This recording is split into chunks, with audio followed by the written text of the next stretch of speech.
back in. Today we're discussing our Week 11 must-start defenses and kickers. Let's go ahead and get right to it. And we're going to start with a couple of our top defenses of the week. And we're going to start with the Houston Texans. Not really surprising here, so I'm not really going to go too in-depth on this one, but the Texans are one of the best defenses in the league. And now get to face a Titans offense that allows a league-high 4.2 sacks per game. And rookie Cam Ward completes less than 60% of his passes and has turned the ball over at a very high rate this year. Not surprisingly, the Titans allow the most fantasy points to opposing defenses. The Texans are my number one defense of the week.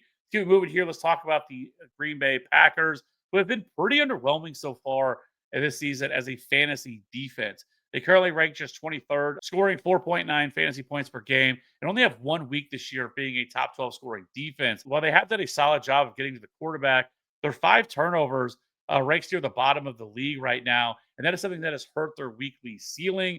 So why would we consider the Packers as a top 5 unit this week? Simply put, Russell Wilson. Jackson Dart is likely going to be out this week after suffering a concussion in the second half of the game against the Bears.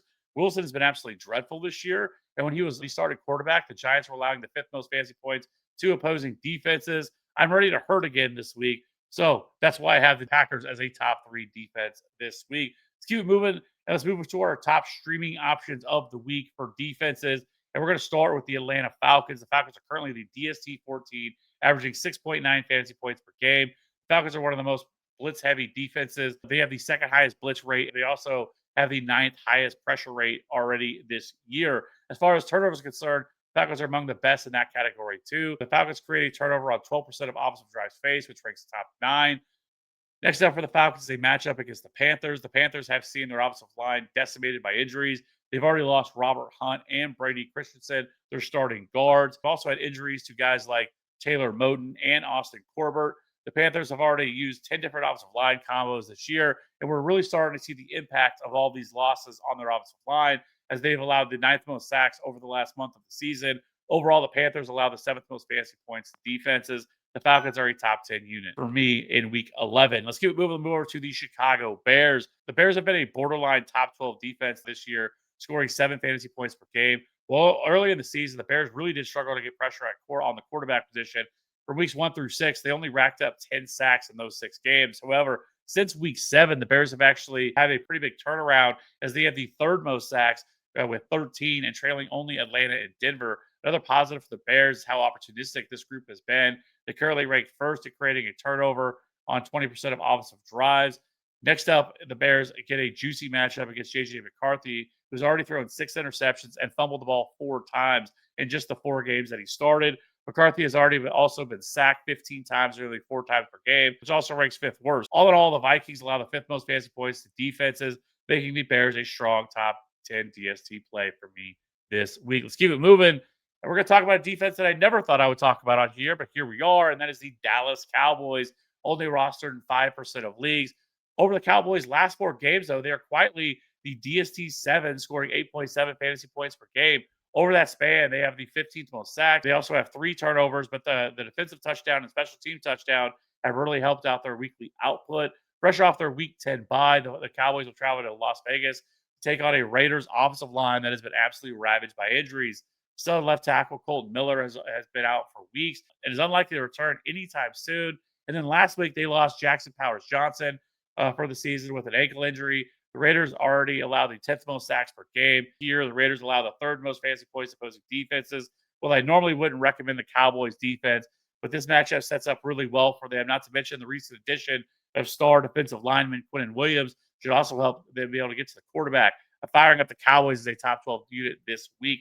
Keep moving. Let's move over to kickers. We're going to start with our streaming option. And the first one's going to be, you guessed it, Will the Thrill Reichard. Reichard finished as the kicker 7 last week, scoring 9 fantasy points, and has now produced a top 7 week in 3 of his last 4. On the year, he's converting 90% of his field goals and has made all of his PATs. Another positive has been his ability to convert on long field goals. He's tied for the 3rd most field goals of 50-plus yards, and 9 of his 18 total field goals have come from 40 or 50-plus yards. Reichard, through 10 weeks, is the kicker 11, averaging just under 10 fantasy points per game. It should be a strong option this week against the Bears, who allow the 13th most fantasy points to kickers. Reichard is only rostered in 36% of leagues of the year. Let's move over to Cam Little. If Cam Little played for a better offense, he'd probably be just as good as Brandon Aubrey. As we know, the man has a monster leg. He's already connected on field goals of 68. And then during the preseason, he had a 70-yarder. Earlier in the year, there was some inconsistencies with him, but he hasn't missed a field goal the last 2 weeks, and it's really shown in his fantasy output. He has now scored 13 to 15 fantasy points. It has converted six on all six of his field goals, plus five PATs. With Little's huge leg, there will be plenty of opportunities to have 5 weeks because the Jaguars allow him to kick from such long distances. Next up for the second-year kicker is a matchup against the bend but don't break Chargers. The Chargers have allowed the 13th most fantasy points to opposing kickers this year. Little is only rostered in 24% of leagues. Little is a top 12 scorer for me this week. Now, let's keep moving here. Let's move over to my last guy I want to hit on of the streaming options, and that's going to be Harrison Mevis.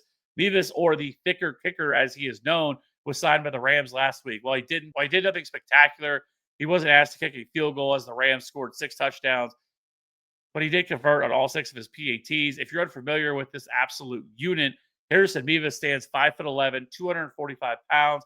During his time in Missouri, he was named All SEC as well as first team All American. He converted 13 field goals of 50 plus yards and now has a career long of 61 yards against K-State. He then went undrafted in 2024 and ended up signing with the Birmingham Stallions, where he converted 21 of 23 field goals and had a long of 56 yards. Mevis has already been named the starter again this week for the Rams and should be viewed as a top 12 kicker this week. Let's keep moving here. Let's move over to a couple other players that I wanted to hit on. First is going to be Andy Borregales.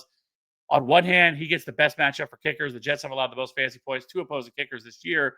On the other hand, Borregales hasn't really been all that useful this year, as he's been used sparingly. He only has 3 games where he's kicked more than 1 field goal in a game, which is why he's only averaging 7.3 fantasy points per game, which ranks 27th among kickers. He does sport a very good 93% conversion rate, but I still think he's a borderline top 12 kicker this week. Lastly, let's talk about Evan McPherson. Now, he's not really my favorite fantasy kicker, but he has been better recently. He has weeks of scoring 17, 8, and 11 over his last 3. And we've already seen them in this matchup in week 7, where he scored 17 fantasy points, connecting on all 4 of his field goals and 3 PATs.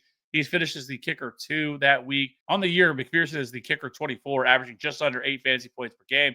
However, since Flacco has been under center, we have seen lots of signs of life here. McPherson is a strong option this week. It's a Steeler defense that allows the 3rd most fantasy points to kickers. So that being said, if you have any questions, be sure to leave them in the comments section below. Be sure to help you out. Let's get them dubs. We're only 4 weeks away from the start of the fantasy playoffs. Let's keep this thing rolling. We'll see you on the next one. Bye.